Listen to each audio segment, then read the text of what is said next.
حضور سید عالم خوش ہوتے ہیں۔ یہاں تک بات اس بات کی ہے کہ مسئلہ ختم نبوت پر ہمیں کس طرح کا تازہ دم ہونا چاہیے۔ تو دیکھیں کچھ چیزیں ایسی ہوتی ہیں اسلام میں نا، ایک پورا چیپٹر ہے من احب للہ و ابغض للہ، بخاری میں، مسلم میں، مشکات میں پورا باب ہے، ایک دو حدیث نہیں۔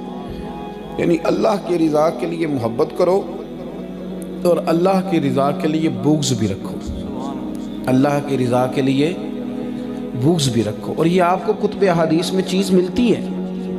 صحابہ نے چھوڑ دی برادریاں ساری، کیوں؟ اس لیے کہ وہ میرے نبی پاک کا کلمہ نہیں پڑھتے، دین کو بنیاد بنائے۔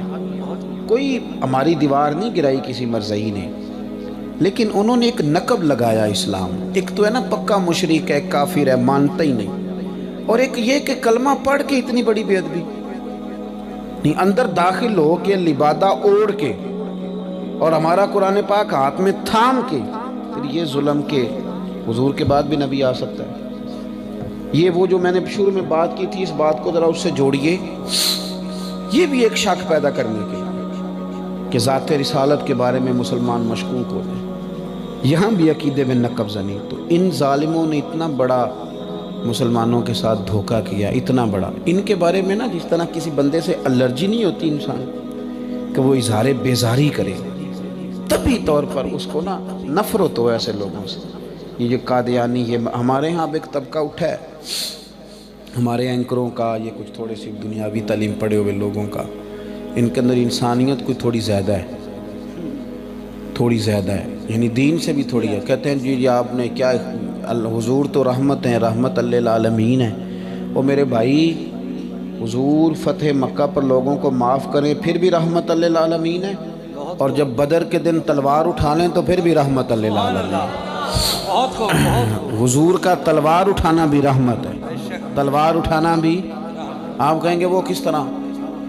وہ اس طرح کہ فصل میں جب جڑی بوٹیوں کو کاٹا جاتا ہے تو باقی فصل پہ رحمت ہی کی جاتی ہے، اگر ان کو کاٹا نہیں جائے گا تو فصل ٹھیک ہے۔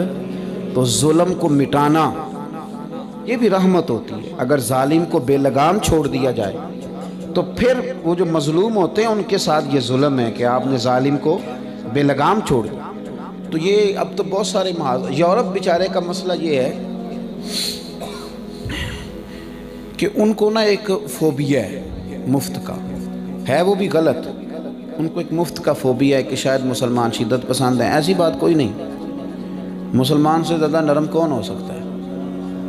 میرا جو جوان ہے نا آج بھی، یعنی کلین شیف اور بظاہر بے نمازی، وہ سارا کچھ، اسے بھی کبھی درد سے مدینے کی بات سناؤ تو وہ بھی رونے لگ جاتا ہے۔ تو یہ تو بڑے نرم لوگ ہیں، کس نے کہا ہے آپ کو یہ سخت ہیں؟ یہ تو روتے ہیں، حضور کی یاد میں روتے ہیں، مدینے کے لیے روتے ہیں، نرم لوگ۔ صرف یہ ہے کچھ چیزیں انسان کی غیرت ہوتی ہیں، اور کسی شخص کو بھی اجازت نہیں کہ کسی کی غیرت کو چھیڑے۔ میری بات کی سمجھ آ رہی ہے؟ بیٹی غیرت ہوتی ہے۔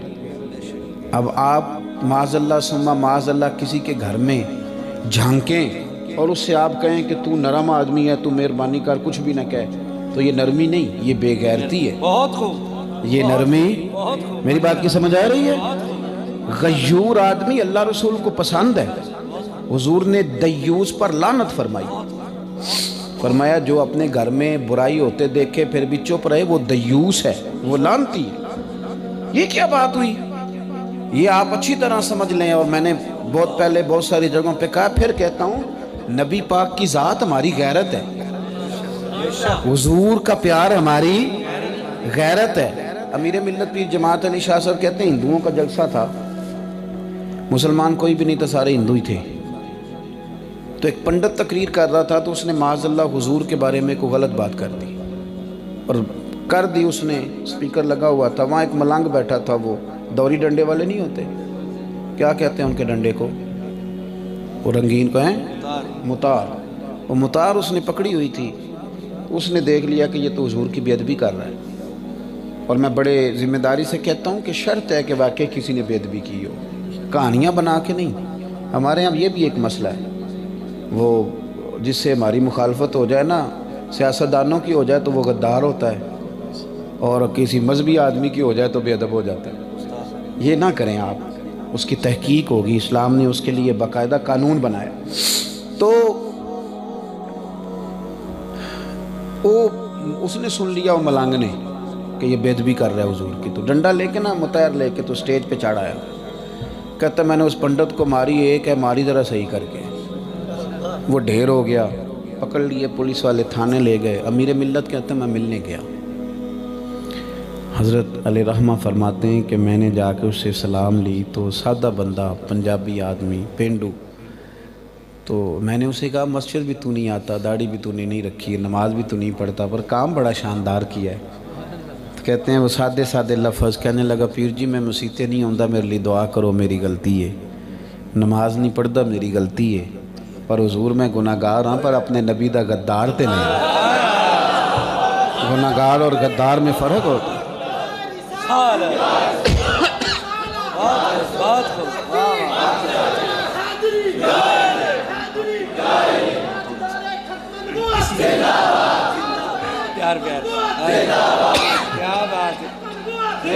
آپ میری بات کو سمجھیں، آپ اس بات کو سمجھیں، آپ یہ ذوق پیدا کریں۔ اور ہمارے ہر طبقے میں، میں بڑی ذمہ داری سے کہہ رہا ہوں، میرے ملک کے ہر محکمے میں، وہ کوئی بھی ادارہ ہو، اداروں میں وہ کسی وہ ڈاکٹر ہوں، پروفیسر ہوں، انجینئر ہوں، فوج ہو، پولیس ہو، کوئی ادارہ ہو، ہمارے ملک کے اندر جو چیز سب سے زیادہ پائی جاتی ہے وہ نبی پاک کا عشق ہے۔ یہ الگ بات ہے کہ میں کئی دفعہ کہہ دیتا ہوں ٹھیکہ میرا ہی ہے کیونکہ میں پیر صاحب جو ہوں، حالانکہ ایسا نہیں ہے۔ آپ یقین کریں عملوں میں فرق ہو سکتا ہے، پر عشق میرے رسول سے سارے ہی بڑے کرتے ہیں، اور بڑا صحیح والا کرتے ہیں، اور بڑے ذوق سے کرتے ہیں، اور بڑے پریم سے کرتے ہیں۔ میں نے کرتے ہوئے دیکھے ہیں، میں نے کرتے ہوئے دیکھے ہیں، میں نے دیکھا ہے کہ بڑے بڑے لوگ ہیں، دور بیٹھ کے بھی ان کی آنکھیں بھیگ جاتی ہیں۔ تو جو بات عرض کر رہا تھا، اس پر میں سمیٹنا چاہتا ہوں، وہ یہ ہے کہ آپ نے اظہار بیزاری کرنا ہے، ان سے آپ کا مکمل بائیکاٹ ہونا چاہیے، اور آپ کو گھن آئے، گھن آتی ہے نا بعض چیزوں سے بندے، جی نہیں آتی، گھن آتی ہے۔ آپ گوشت کھا رہے تھے، بڑا مزہ آ رہا تھا، 2-3 لقمے آپ نے کھائے، بڑا مزہ آیا، کسی نے کان میں کہہ دیا صدقے کا ہے، اس کا ذائقہ نہیں بدل جاتا، منہ میں بدل جاتا ہے۔ اب کیا ہوا؟ مسالہ خراب ہو گیا، آپ کے نا یہاں فٹ ہو گیا، یہاں پیچھے دماغ میں ایک چیز فٹ ہے کہ صدقہ میرے لیے ٹھیک ہے، اور اگر خدا نہ خواستہ کسی نے کہہ دیا کہ حرام جانور کا ہے، تو پھر تو ہو سکتا ہے الٹیاں بھی شروع ہو جائیں، کہہ بھی آنے لگے۔ کیوں؟ کہ آپ کو گھن آتی ہے حرام جانور۔ آپ میری بات کو سمجھیں، میں آپ کو بڑی ذمہ داری سے کہہ رہا ہوں۔ مجھے ایک دفعہ ایک صاحب نے، وہ بڑا سخت گستاخ تھا سیدہ عائشہ صدیقہ کا، اور اس نے مجھے کہا میں آپ سے ملنا چاہتا ہوں، چلیں آپ میرا مسئلہ ہی حل کر رہے ہیں، میرے ساتھ بات تو کریں۔ تو میں نے اسے کہا یار میں اپنے دل کو 2-3 دفعہ کہا ہے تیرے ساتھ ملوں، پر میری طبیعت نہیں مانتی۔ میں آپ کو دیانتداری سے کہہ رہا ہوں، اس لیے کہ میری اماں سے اگر میری چچی کا بھی کبھی اختلاف ہوتا ہے نا، مثال دے رہا ہوں، تو میں تو چچی سے بات چھوڑ دیتا ہوں، اور جو میری مومنوں کی ماں سیدہ عائشہ ہیں، یعنی دل نہیں مانتا، طبیعت نہیں۔ آپ میری بات کو سمجھیں، یعنی کس طرح کر کے لوگ تو کلپ دیکھ کے پورا آ جاتے ہیں نا، کہتے ہیں یہ میں نے یہ دیکھا ہے، یہ مولوی یہ کہہ رہا تھا، تو میں نے کہا تو نے پورا دیکھ لیا، حالانکہ اس کا تو چہرہ دیکھنے کو دل نہیں کر۔ اس بندے کا چہرہ دیکھیں گے جو حضرت ابو ہریرہ کو گالی دے رہا ہے معاذ اللہ، جو حضرت عثمان غنی کے بارے میں کچھی بات کر رہے ہیں۔